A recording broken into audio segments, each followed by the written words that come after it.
Praise the Lord.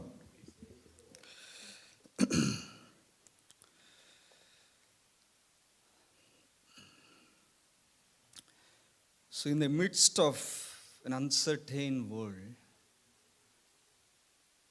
I would like to talk about at least 5 comforting certainties that a believer experiences in his or in her life. మన చుట్టూ లోకమంతా అనిశ్చితితో, ఒక స్థిరత్వం లేకుండా, నిశ్చయత లేకుండా కదులుతున్నటువంటి లోకంలో ఒక విశ్వాసి తను ఏ రీతిగా కనీసం ఒక 5 సంగతులు తను ఏ రీతిగా స్థిరమైనటువంటి సంగతులు దేవుని దగ్గర నుంచి పొందుకొని అనుభవిస్తాడో మాట్లాడతాను. So first thing, now we are looking at the comforting certainties, strengthening certainties a believer will experience in his life or her life. First one, a believer will experience assured acceptance by God. Please turn with me to John's Gospel in chapter 6. John's Gospel chapter 6.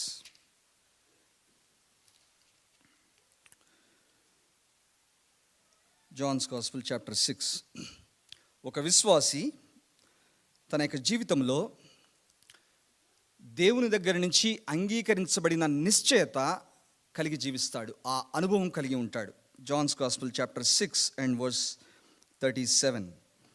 All that the Father gives me will come to me, and the one who comes to me I will certainly not cast out.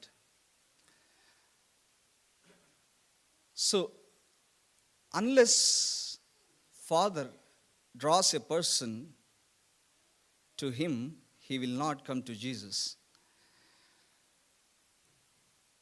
It is not our goodness, it is not about our natural attraction that we have after God that we are found in Christ, but it is God the Father who attracts us, who draws us near to Christ.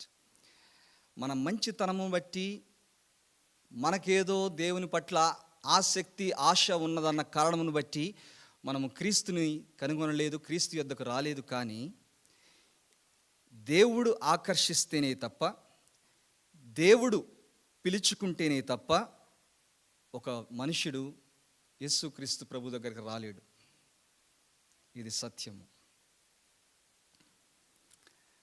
So unless Father draws a person, he cannot come to Christ. ఇక్కడ మనం గమనించాల్సిన విషయం ఏంటంటే, what did Jesus say? And the one who comes to me, I will certainly not cast out. This is the assurance Jesus is giving, that whoever comes to him, he will not reject him. Jesus will not reject anyone who comes to him. Idi goppa assurance. If anyone of you sitting here has this doubt whether I am saved or not, నేను రక్షింపబడ్డానో లేదో అనే ఒక అనిశ్చితి, ఒక సందేహం మీలో ఎవరిలో అయినా ఉంటే, యేసు ప్రభు స్పష్టంగా చెప్తున్న మాట ఏంటంటే, whoever comes to me, I will not cast out. I will never reject అని అంటున్నాడు. అది గొప్ప assurance. So this is the assured acceptance that a believer will experience. ఇందులో ఏ డౌట్ ఉండదు, ఇందులో ఏ సందేహం ఉండదు.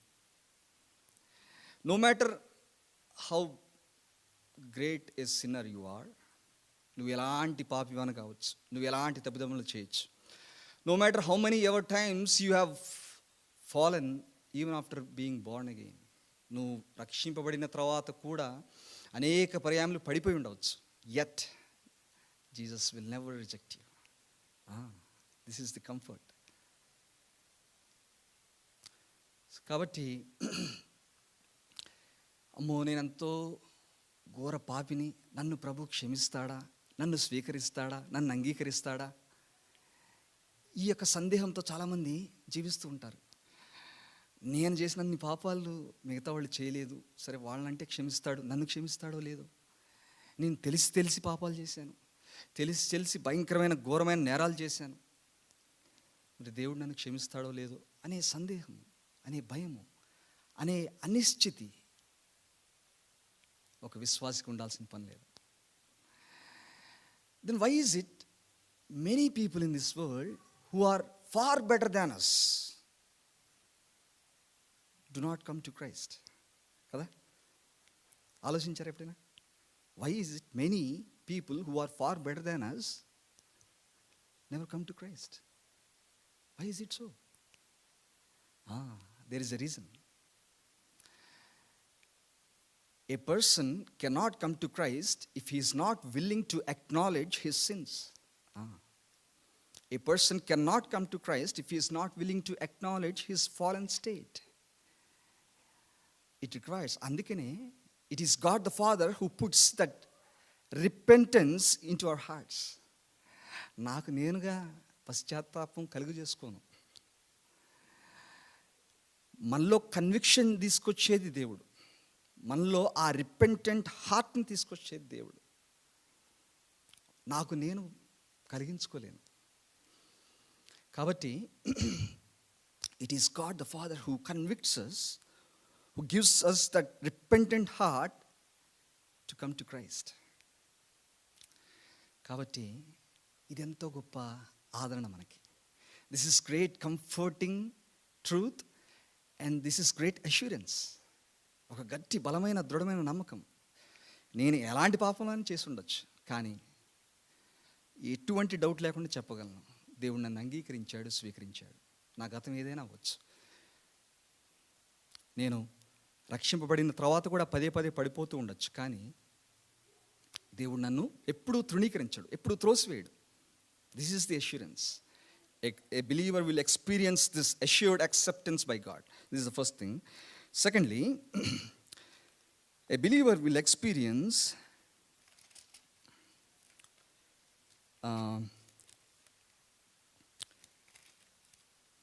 assured. Before I talk about the promises,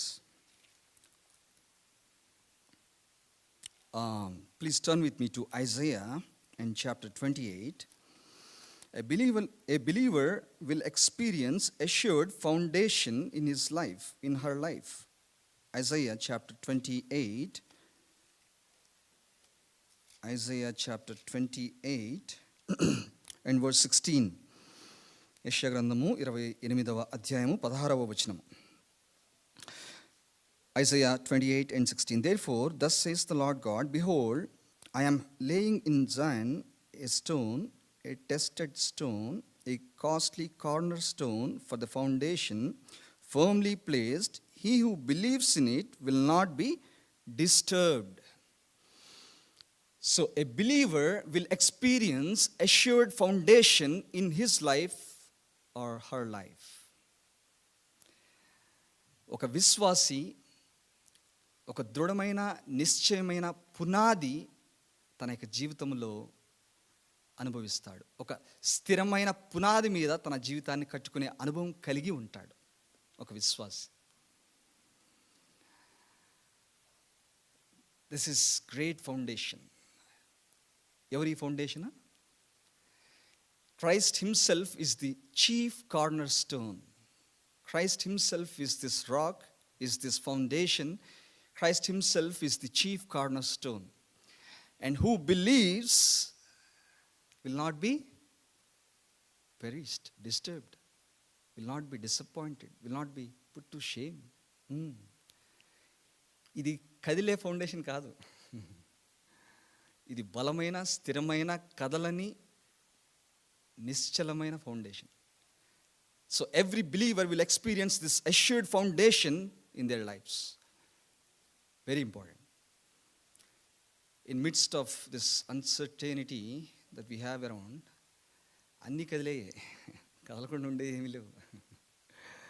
కదలన్నది ఏదైనా ఉందంటే అది క్రీస్తు అనే పునాది మీద మనం కట్టుకునే జీవితాలు. ఇది కదలకుండా నిలిచిపోయేది. ఈ భాష మనకి కొంచెం కష్టం అర్థం అవటానికి. చూడండి,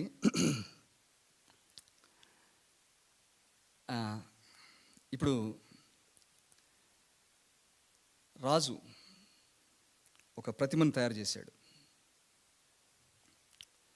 షద్రక్, మెషక్, అబేద్నెగో గురించి మాట్లాడుతున్నాను. రాజుగారు పిలిచాడు అందరినీ, ఈ విగ్రహానికి మొక్కండి అని చెప్పి. వాళ్ళ ముగ్గురు ఏమన్నారు? ఎక్కడ మేము కాంప్రమైజ్ కాము అన్నారు. రాజు వాళ్ళని పిలిచాడు. వాళ్ళు ఏమని రెస్పాండ్ అయ్యారు? వాళ్ళు రాజుని ఏమని పిలిచారు తెలుసా? ఓ నెబుకద్నెజరు, రాజుగారు అని అనలే. రాజుని పట్టుకొని పేరుతో, ఓ Nebuchadnezzar, we don't even have to answer to you, you're not. ఏమన్నాడు? డానియల్ చాప్టర్ 3లో మనకి ఇదంతా చక్కగా రాశాడు. నీకు సమాధానం, జవాబు ఇవ్వాల్సిన అవసరత కూడా మాకు లేదు. ఎక్కడి నుంచి వస్తుంది ఈ కాన్ఫిడెన్స్? రాజు ఆశ్చర్యపోయాడు. ఏంటి మీ బ్యాక్గ్రౌండ్? దేని బట్టి మీకు ఆ ధైర్యము? ఎక్కడి నుంచి వస్తుంది మీకు ఆ కాన్ఫిడెన్స్? ఏంటి మీ ధైర్యం? మీ బ్యాక్గ్రౌండ్ ఏంటి? వాళ్ళు అన్నారు, మాకు బ్యాక్గ్రౌండ్ ఏం లేదు, కానీ మేము ఏ గ్రౌండ్ మీద అయితే నించున్నామో ఆ గ్రౌండ్ చాలా బలమైంది. ఏ పునాది మీద అయితే మా జీవితాలు ఉన్నాయో ఆ పునాది కదలదు. బలమైన స్థిరమైన పునాది మీద మా జీవితాలు ఉన్నాయి. నెబుకద్నెజరు, నీకు సమాధానం ఇవ్వాల్సిన అవసరం కూడా మాకు లేదు. ఏం చేస్తావో చేసుకోవచ్చు, అయితే మిమ్మల్ని అగ్నిలో వేస్తానన్నాడు.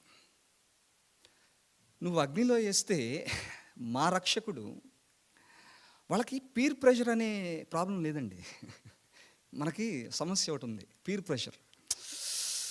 ఎవరైనా ఏమని అనుకుంటారు, వాళ్ళు ఏమనుకుంటారు, వీళ్ళు ఏమనుకుంటారు, ఒకవేళ దేవుడు రక్షించకపోతే పరువు పోయిద్దేమో.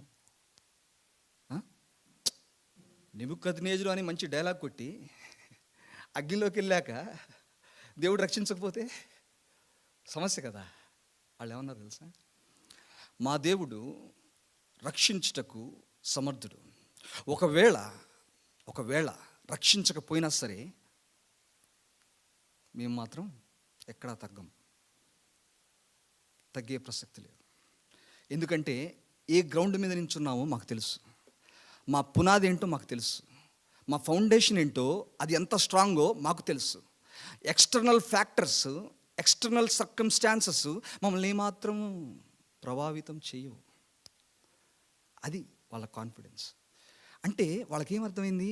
వాళ్ళ పునాది ఎవరో వాళ్ళకి అర్థమైంది, వాళ్ళ పునాది ఎంత బలమైనదో వాళ్ళకి అర్థమైంది. ఇంకా వాళ్ళకి ఏ పీర్ ప్రెషరు లేదు,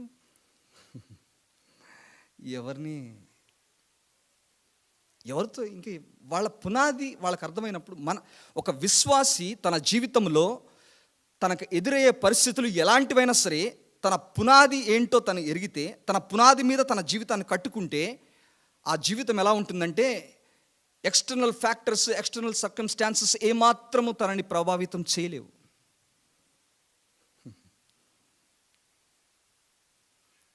అది assured. A believer will experience assured foundation in his life, in her life.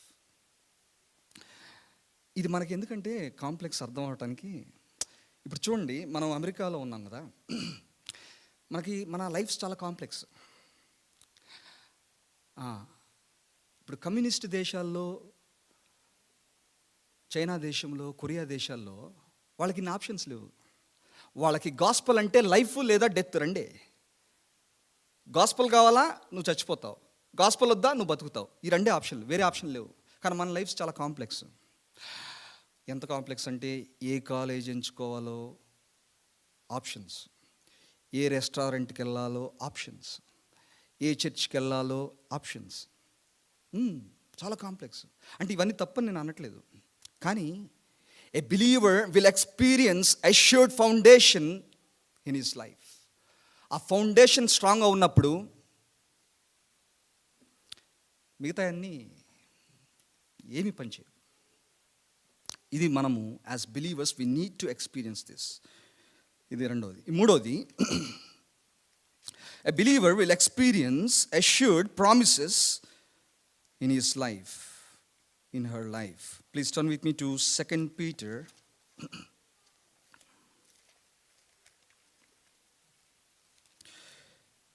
2 Peter chapter 1, 2 Peter chapter 1 verses 3 and 4. Seeing that his divine power has granted to us everything pertaining to life and godliness through the true knowledge of him who called us by his own glory and excellence, for by these he has granted to us his precious and magnificent promises, so that by them you may become partakers of the divine nature, having escaped the corruption that is in the world by lust. A believer will experience assured promises, and thereby he will overcome the corruption that is there in this world. ఒక విశ్వాసి తన జీవితంలో అద్భుతమైన, అమూల్యమైన, శ్రేష్టమైన దేవుని వాగ్దానాల్ని అనుభవిస్తాడు. తద్వారా అనుభవించటం వలన లోకంలో ఉన్న భ్రష్టత్వాన్ని జయిస్తాడు. So a believer will experience this assured promises. చూడండి, విశ్వాసులం మనం బిలీవర్స్ ఎక్కువగా ప్రామిసెస్ మెటీరియలిస్టిక్ థింగ్స్కి ఎక్కువగా క్లెయిమ్ చేసుకుంటూ ఉంటారు. ఈ లోకంలో మెటీరియలిస్టిక్ ప్రాపర్టీస్కి, అసెట్స్కి, ప్రొవిజన్కి క్లెయిమ్ చేసుకుంటూ ఉంటారు. అది తప్పు కాదు. యేసు ప్రభు అన్నాడు, if you seek my righteousness and kingdom first, as you will be granted all that you want, కాదు ఆల్ దట్ యూ నీడ్. నీకు ఏమేమి అవసరమో అవన్నీ నీకు సమకూర్చబడతాయి. ఎప్పుడు? దేవుని నీతిని, దేవుని రాజ్యాన్ని మొదట వెతికితే. అది మంచి వాగ్దానం. There is nothing wrong in that. అది మంచి క్లెయిమ్ చేసుకోవచ్చు. కానీ believers we are taken up with earthly promises అన్నమాట. మనకి అంటే ప్రామిసెస్ అనగానే మన ఎర్త్లీ ప్రొవిజన్ గురించే మన మనస్సు లాగుతూ ఉంటుంది. ఇక్కడ ఏమంటున్నాడు? ఈ ప్రామిసెస్ ఎందుకు అన్నాడు? ఏమన్నాడండి? ఇక్కడ ఎర్త్లీ ప్రొవిజన్ గురించి కాదు కదా మాట్లాడుతున్నాడు. దేని గురించి మాట్లాడుతున్నాడు?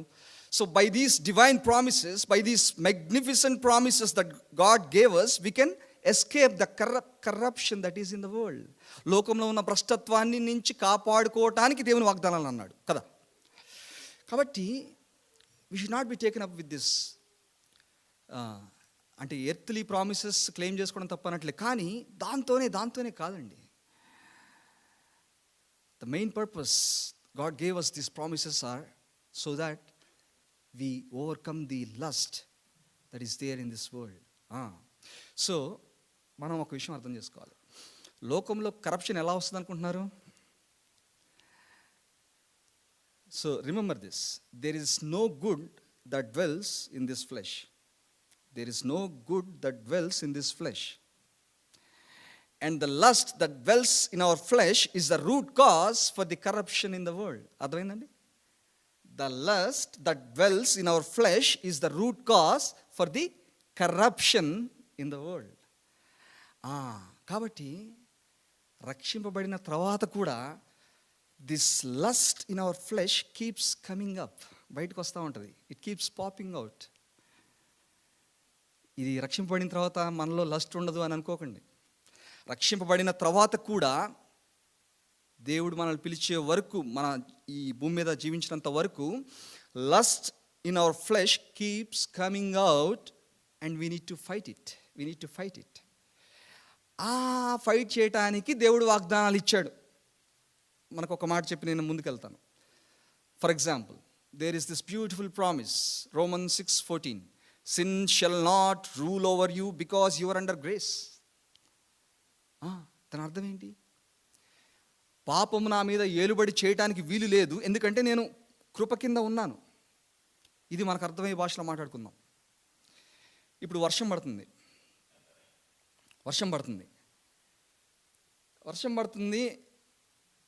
ఇప్పుడు బయట రోడ్డు మీద ఉంటే తడిచిపోతాను. ఒక రూఫ్ కింద ఉంటే, ఏమండి, ఒక రూఫ్ కింద ఉన్నాను, తడుస్తానా? తడవను కదా. రోడ్డు మీద ఉంటే తడిసిపోతాను. అంటే ఇక్కడ మనకు అర్థమైన సంగతి ఏంటి? అక్కడ వర్షం నుంచి నన్ను కాపాడుతుంది ఏంటి? రూఫ్. అలాగే ఈ బ్యూటిఫుల్ ప్రామిస్ రోమన్ 6:14లో దేవుడు ఏం చెప్తున్నాడంటే, if I am under his grace sin will not rule over me. పాపం నా మీద ఏలుబడి చేయదు నేను దేవుని కృప కింద ఉంటే. అంటే దేవుని కృప కింద నేను ఉంటే పాపం నా మీద ఏలుబడి చేయదు. ఒకవేళ పాపం నా మీద ఏలుబడి చేస్తుందంటే నేను ఎక్కడున్నాను? దేవుని కృప కింద లేను. దేవుని కృప ఎవరికి ఇస్తాడు దేవుడు? ఎవరికి ఇస్తాడండి? ఎవరైతే దీనులుగా ఉంటారో వాళ్ళకి మాత్రం ఇస్తాడు, అందరికీ ఇవ్వడు. 1 Peter 5:5 ఎవరైతే హంబుల్గా ఉంటారో వాళ్ళకి మాత్రమే దేవుడు తన కృపనిస్తాడు. ఆ కృప పొందుకున్న వాళ్ళు పాపాన్ని జయిస్తూ ముందుకు వెళ్తూ ఉంటారు. So perpetually God's desire is that we should overcome sin, the lust that dwell in our flesh, by coming under his grace. Kabatti this is the divine promise that God gave us to experience in our own lives. మనకు అవసరమైనవన్నీ ఇస్తాడు, ఆ ప్రామిస్లు మంచిదే. కానీ దానికంటే ముఖ్యమైనది, to escape the corruption in this world we need divine promises. We need to experience that promises. ముందుకెళ్దాం. ఎన్నో చూసాం? 4 చూసాం. Okay, moving on. A believer will experience assured inheritance in his life. చూడండి, 1 Peter chapter 1 verses 3 and 4. Blessed be the God and Father of our Lord Jesus Christ, who according to his great mercy has caused us to be born again to a living hope through the resurrection of Jesus Christ from the dead, to obtain an inheritance which is imperishable and undefiled and will not fade away, reserved in heaven for you. So a believer will experience assured inheritance in his life, in her life. ఒక విశ్వాసి నిశ్చలమైనటువంటి దేవుని వాడబారని స్వాస్థ్యాన్ని అనుభవిస్తాడు. All the inheritance that we see on this earth is going to fade away, perish one day, is going to be defiled one day. అన్నీ నశించిపోతాయి, ఏముండవు, ఏ బంగారం ఏది ఉండదండి. బిల్డింగ్లు బొలేరాలు కాదు, ఇవన్నీ పోతాయి. అయితే ఇక్కడ మనం మళ్ళీ ఇంకొక విషయం, ఇక్కడ విశ్వాసులు ఈ ఇన్హెరిటెన్స్ ఇది కూడా గోల్డ్ అనుకుంటారు. Gold, mansions. ప్రభు అన్నాడు కదా, అక్కడికి రండి రెడీగా ఉన్నాయని. అది మనకు అర్థం అవడం కొరకు మాట్లాడిన భాష, కానీ అక్కడ మ్యాన్షన్స్, గోల్డ్ లాంటివి ఉండవు. అది మనకి అర్థం కావటానికి అలంకార భాష అది. ఎందుకంటే మన మనసు ఎక్కువగా వాటి మీద ఉంటుంది కాబట్టి మనకు అర్థం అవ్వాలి కాబట్టి ప్రభు అట్లా మాట్లాడాడు.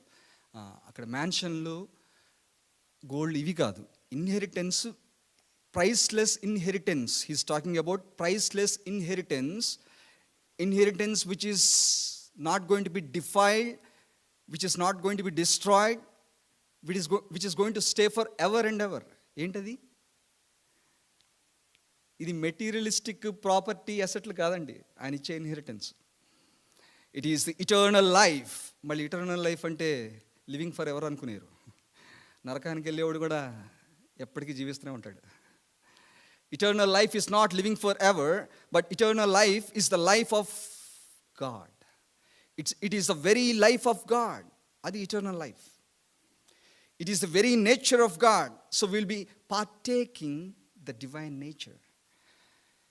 Kavati vaadabarani priceless inheritance that God is giving us enti anante adi the life of God.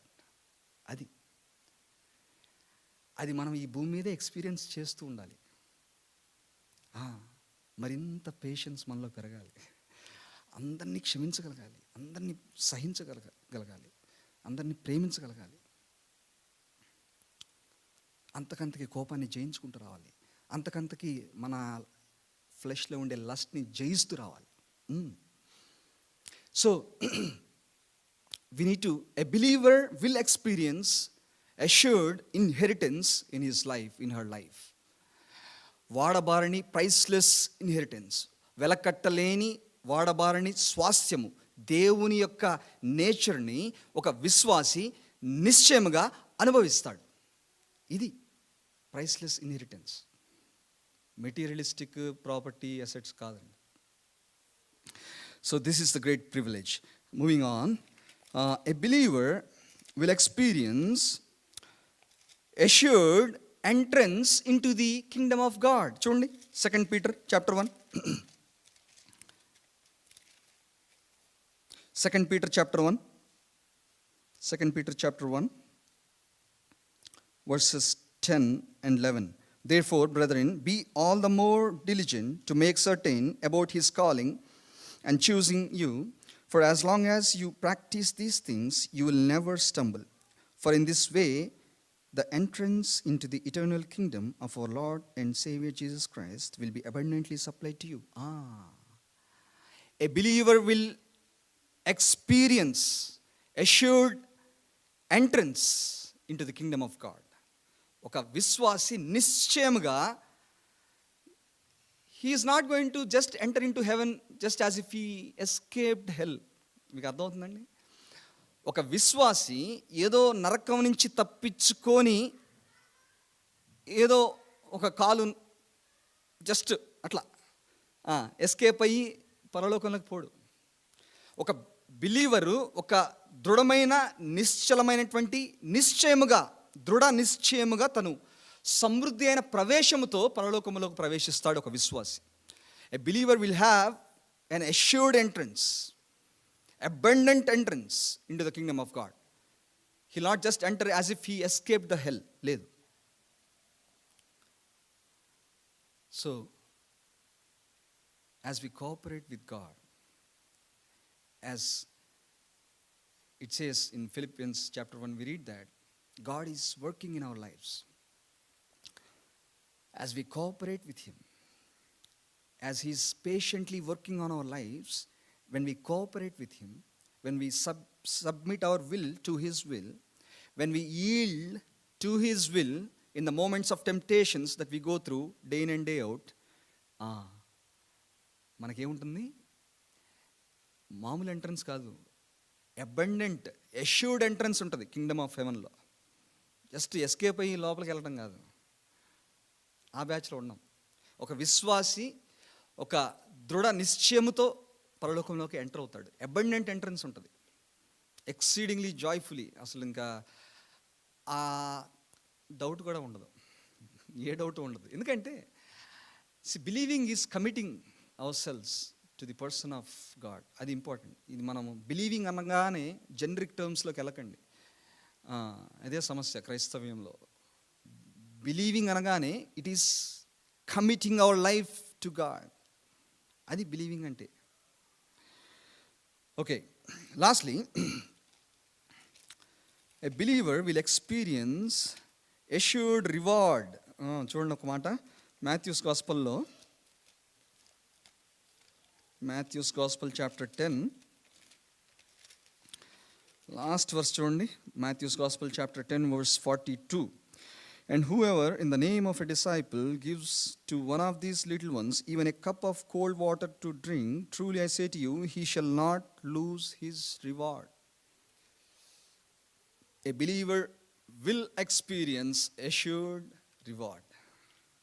ఖచ్చితంగా నిశ్చయముగా ఒక విశ్వాసి దేవుని దగ్గర నుంచి ఫలాన్ని పొందుకుంటాడు.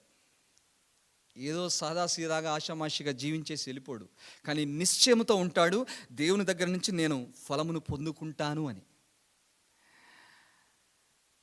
ఇప్పుడు ఫలం పొందుకోవడానికి స్టేజ్ ఎక్కేసి పాటలు పాడాల్సిన పనిలే. ఇప్పుడు రివార్డు కేవలము పాటలు పాడే వాళ్ళకి, వాక్యం చెప్పే వాళ్ళకి, డ్రమ్ములు వాయించే వాళ్ళకే కాదండి. ఇక్కడ ఏమన్నాడు? ఈవెన్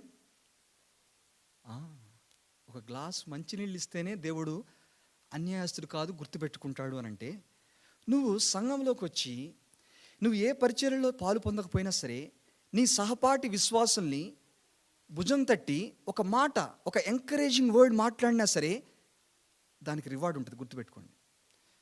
పాటలు పాడాల్సిన పని లేదు, వాక్యం బోధించాల్సిన పని లేదు, మ్యూజిక్ వాయించాల్సిన పని లేదు. మీరు మీ తోటి విశ్వాసుల్ని సంఘంలో మీకు వీలున్న సమయంలో వారిని ఆదరించడానికి, వారిని పురుకొల్పటానికి, వారిని ఎంకరేజ్ చేయటానికి ఒక చిన్న మాట మాట్లాడినా దానికి గుర్తుపెట్టుకొని మరీ రివార్డ్ ఇస్తాడు దేవుడు.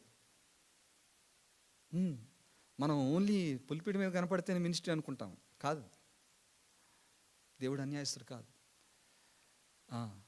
నువ్వు ఎవరికి కనపడకుండా చేస్తున్న ప్రార్థనకి ఫలము ఒకరోజు తీసుకోబోతున్నావు. ఆల్రెడీ రాసి పెట్టుకున్నాడు. మనం మర్చిపోతాం, ఆయన మర్చిపోడు, అన్నీ గుర్తుపెట్టుకుంటాడు. All that we do for the house of God, all that we do for the body of Christ, God is going to reward you one day. He is not going to forget. ఆయన ఏ విషయాన్ని మర్చిపోడు. మనం మర్చిపోతాం. నేను చేశాను ప్రభు అని అంటావు. నువ్వు అక్కడికి వెళ్ళాక నేను ఎప్పుడు చేశాను ప్రభు అంటావు.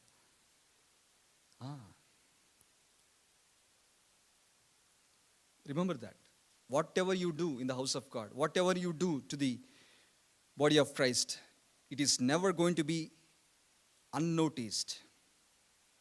ఖచ్చితంగా దేవుడు గుర్తుపెట్టుకొని రివార్డ్ ఇస్తాడు, ఫలం ఇస్తాడు. కాబట్టి అది ఒక గ్లాసు మంచినీళ్ళ, ఎవరికి కనపడకుండా వారిని పురుకొల్పుతున్నావా, వారిని ఎంకరేజ్ చేస్తూ ఒక మాట చెప్తున్నావా, అదేదో బైబిల్ వర్సెసే కాదు. నువ్వు నీ జీవితంలో దేవుడు నీతో ఏ రీతిగా పనిచేస్తూ వచ్చాడో ఆ అనుభవాలు ఒక్క మాట చెప్పినా సరే ఆ తోటి విశ్వాసికి అదెంతో ప్రయోజనం. అది పరలోకం నుంచి చూస్తాడు దేవుడు. చూసి ఒకరోజు రివార్డ్ ఇస్తాడు. So a believer will experience assured reward. కాబట్టి ఇప్పుడు ఇవన్నీ మనము మన జీవితాల్లో ఈ భూమి మీద అనుభవించడానికి దేవుడు నిర్ణయించాడు. దేవుని చేత మనము ఇవన్నీ పొందుకోవటానికి, అనుభవించడానికి దేవుడు నిర్ణయించి పెట్టాడు. ఇవన్నీ ఒకరోజు పరలోకానికి పోయాక నేను చూస్తాను కాదండి, ఇదే సమస్య. సో మనం ఇప్పుడు చెప్పుకున్న ఎన్ని చెప్పుకున్నాం? 6 చెప్పుకున్నామా? 6 చెప్పుకున్నాం. సో ఈ 6 సంగతులు మనము ఈ భూమి మీద ఎక్స్పీరియన్స్ చేయటానికి దేవుడు in midst of this uncertain world, God is given us this comforting certainties that we should experience in this very life. ఈ భూమి మీదే మనం ఇవన్నీ, even the very nature of God, దేవుని మనస్సు, దేవుని హృదయము, దేవుని యొక్క సుగుణం ఏదైతే ఉందో అది కూడా ఈ భూమి మీదే మనం ఎక్స్పీరియన్స్ చేయాలని రోజు ఎంతో ఓపికతో మనలో పనిచేస్తున్నాడు. ఇప్పుడు మనము విసిగిపోతాం, మనుషులం కదా, తొందరగా విసిగిపోతాం, సహనం తక్కువ. కానీ ఆయన అట్లా కాదు. ఎంత కాలమైనా మన మీద పనిచేస్తున్నాడు ఓపికతో. ఇంకా టైం ఇస్తాడు, ఇంకా సహనం ఇస్తున్నాడు, సహనంతో ఇంకా కనిపెడుతున్నాడు. సరేలే, సరే సరే సరే సరే అని. ఎందుకంటే మనం ఇవన్నీ ఎక్స్పీరియన్స్ చేయాలని. So may God help us to worship him in the light of his word.